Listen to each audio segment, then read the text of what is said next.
Before we get into the video, I wanted to show you all my journaling setup. So I have my Trust the Universe mindful meditation music. I have my incense and my crystals. I also love water, infused water specifically. And so I got some watermelon water with lime juice. And I love cats. So my notebook has cats on them because they make me happy. And I want to be happy when I'm journaling. So I really hope you enjoy the video and thank you so much for watching. Hello, I'm Kalilah and this is Keeping Up with Kalilah. I'm so happy that you're here. If you are new here, welcome to the party, welcome to the fun, welcome to enlightenment, welcome to good vibes, honey. Welcome to good vibes. And if you are old here, how you doing? Happy you're back. Okay, so today, as you can see from the title, we are discussing happiness and how to be more happy.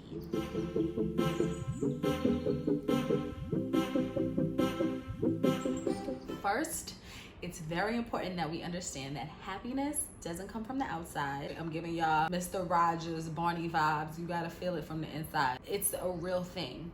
Yes, outside circumstances can influence your mood and it can add to your feelings, but real pure happiness and joy comes from within. So what these techniques are is ways to have that joy magnified so that it's sustainable and it's not a fleeting feeling, okay? So the first tool that I have for being more happy is to use gratitude excessively. Now, I use gratitude all the time, even in the midst of issues, and that may be a little bit tricky for those of us who are not used to using gratitude in that way. One of the ways that I started getting steeped into it was in the book, The Magic. For those of you who don't know what The Magic is, it is a 21-day gratitude challenge, or is it 28 days? 28 days. And each day you do things that keep you in an attitude of gratitude. And one of the things is journaling your happiness. So I will set up all my accoutrement and I will journal. I will write down the things that bring me joy and what I'm grateful for, and I will dwell and embellish. And by embellish, I mean just paint the picture. So going back to shifting your mindset while it's actually happening, the goal is that when you have an outside circumstance that's bad, so say something happens, like you are running to the bus, and as you're running to the bus is pulling off. Now, what we're conditioned to do is to spiral down a negative path. So you're like, oh my God, like, oh, if I was only up earlier, or this bus must have been early, I'm so tired, I can't stand the MTA, this is why I need a car, this is why I don't have this is why I don't have that. The goal is in the middle of that to see your mind spiraling and to freeze and to shift. So now you have to find things about what's happening that are positive. So for me, I would say, oh, I started burning some calories, or okay, so now I have more time to be out in nature and out in the air. Okay, so that's a sign from God telling me that I need to be a little more fast, or I need to be a little more steadfast with my timing. Okay, thank you for the message. Like in the moment, shifting the feeling. The circumstance and what's happening in life is going to happen regardless, but how we react to them determines how we feel about them. So we got to trick ourselves. Now, if you're unable to do that, if that just seems like it's too much at first, what you can do is at the end of your night, once you're ready to wind down, go over your day. Think about the things that happened to your day. Find something that was great about your day and be grateful for it. But also think about, if you've had a bad day, think about something that has happened negatively and revisit the circumstance and find something positive about it in hindsight. And then literally thank God, whoever you believe in. I believe in God. That's what I call the higher power. But literally say, thank you.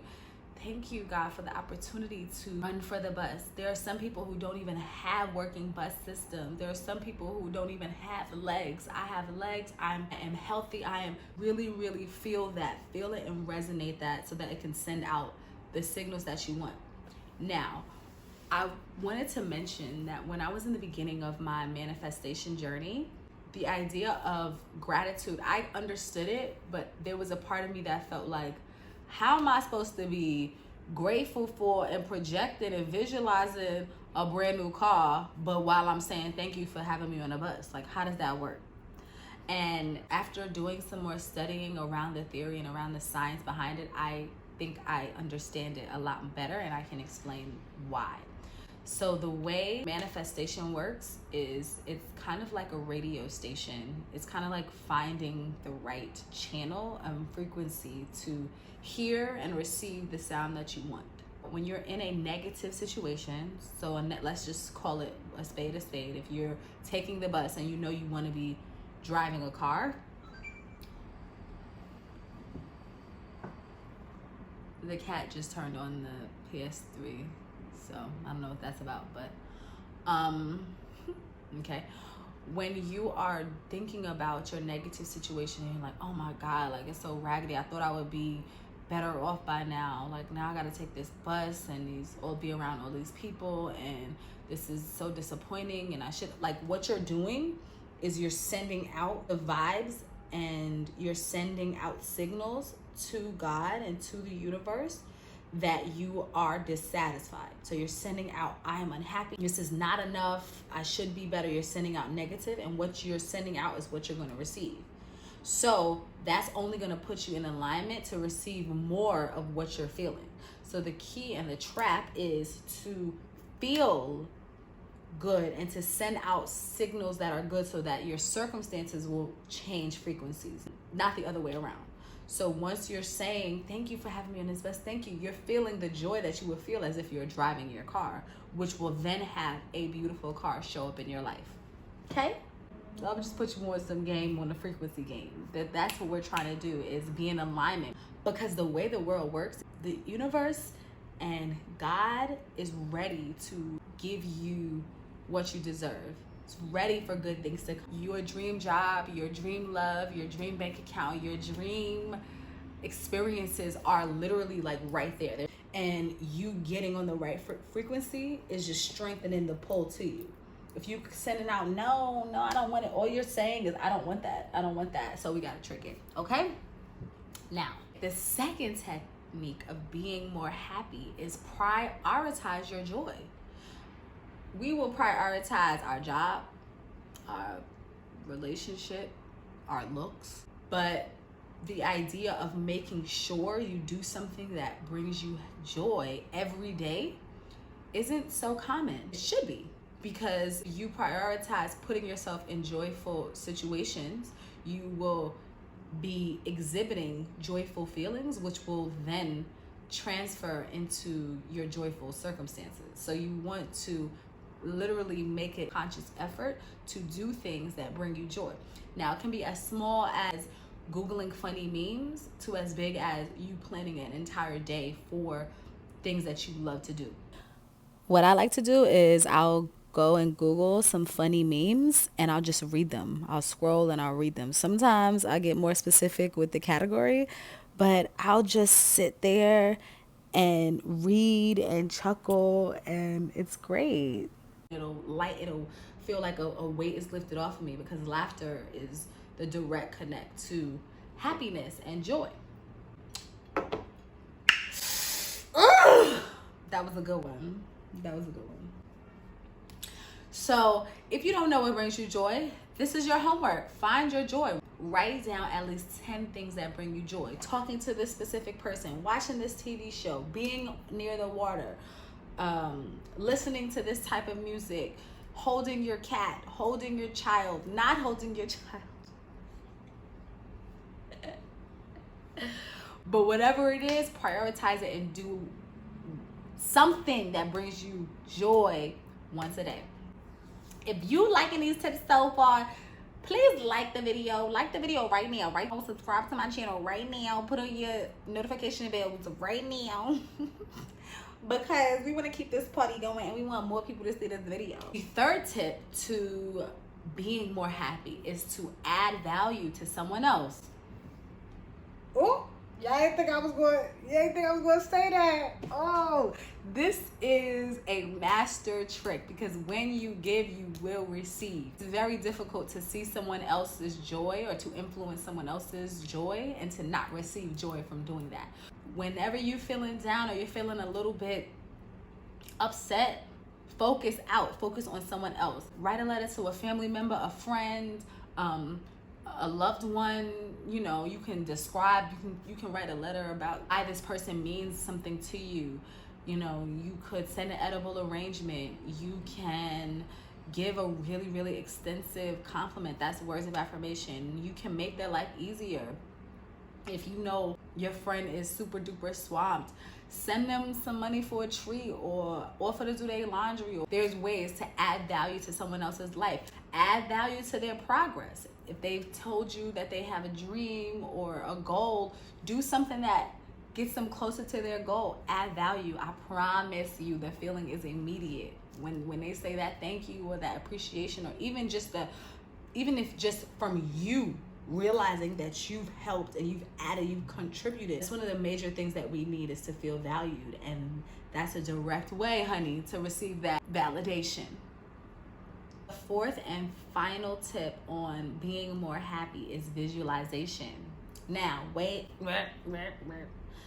I realize that there are certain people in the world who don't have the ability to see pictures in their brain. So techniques regarding visualization are difficult, but I have something for you. So just stay tuned while I get to the regular folk that visualize regular. Relax, take it easy, calm down. It'll be okay, it'll be fine. So the way I like to visualize is during meditation, but you could do this anyway. You could do this in your car. Just close your eyes. Isn't it cute, y'all? Babe joined me to meditate for a little bit, and we matching. Think about your ideal future and paint that picture in your brain. What does your dream car look like, or cars? Hello? What is your dream house, your dream family, your dream relationship, your dream vacation? Just paint the picture. Ooh, and I'm wearing this dress, and this is what my bank account looks like, and I'm this happy, and I'm having this experience. Like really, really craft, and once you imagine it, you can feel it. That's how you do it if you're okay with visualizing and creating the visions in your brain. If you're not okay with that, then what you can do is think about your 3 biggest, most joyful moments that you have, and then go through them from start to finish. Think about how you felt. Think about if you can remember how it smelled, if you can remember about what people said. Just really experience the joy that you had. For me, one of those memories would be when I first got the call that I booked The Lion King. I was ecstatic. It was something that I manifested and I prayed for and I prepared for, and I was so happy. So if I was not somebody who could craft visions in my brain, I would go back to that and I would think about the audition process and how I felt through it. And once I was receiving that call and me going into rehearsals, just go through the whole process and feel it. That's very important. Feel the joy actively. And I promise the other stuff will start to line up. I hope this video was helpful and I hope you enjoyed it. If you have any techniques for being more happy that I've not mentioned, please comment them. Let me know. I am always looking for ways to prioritize joy. Thank you so much for being with me, and I can't wait to catch you on the next time. Bye.